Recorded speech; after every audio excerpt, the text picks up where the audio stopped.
मुझसे बड़े और मेरे मित्र सभी को मैं नमस्कार कहूँगा।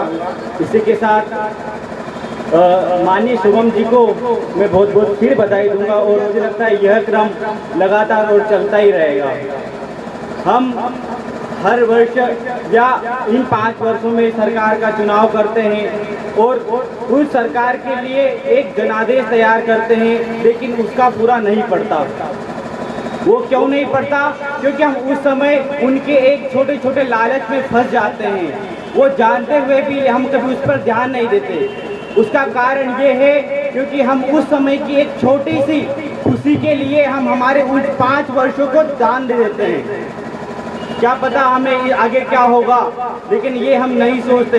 तो आज है उसे सोचने की जरूरत। हम उस समय चुनाव आते हैं तो हम उस समय निर्णय करते हैं राजा का। राजा वो इंसान होता है जो उसकी प्रजा की खुशियों के लिए बनाया जाता है।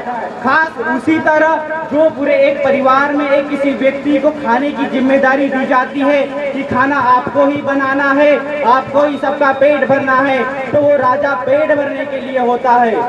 लेकिन उस जिम्मेदारी को हम देकर हम भूल जाते हैं कि हमें उसको देखना है, लेकिन वो राजा हाल चलकर अपनी जनता को धोखा देता है।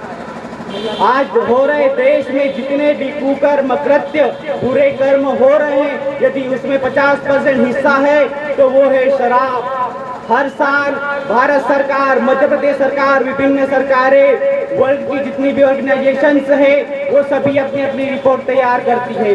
सरकार बड़े गर्व से एक रिपोर्ट सामने देती है कि इस साल इतने केस यहाँ हुए, इतने केस यहाँ हुए, लेकिन उन केसों के पीछे सभी तथ्य भी रखती है कि शराब का कारण था। लेकिन एक वो ऐसा काम हो गया कि वो जो सरकार होती है वो पेड़ की एक उस पत्तियों को काट देती है, लेकिन वो जड़ को नहीं काटती।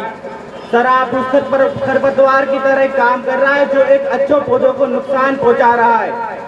सरकार बात मानती है कि उसमें यदि शराब का योगदान है तो 50% है, लेकिन वो मेजोरिटी को उस टाइम भूल जाती है। उस समय के 15% लोगों की, जो पीने वाले 50% लोगों की वजह से 85% जनता परेशान होती है, उसको वो सरकार भूल जाती है।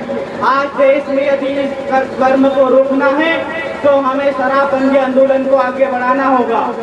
आज देश में शराबबंदी आंदोलन जो चलाया जा रहा है शुभम चौधरी के द्वारा, वो उसके लिए उन्हें बहुत बहुत आभार मैं देता हूँ।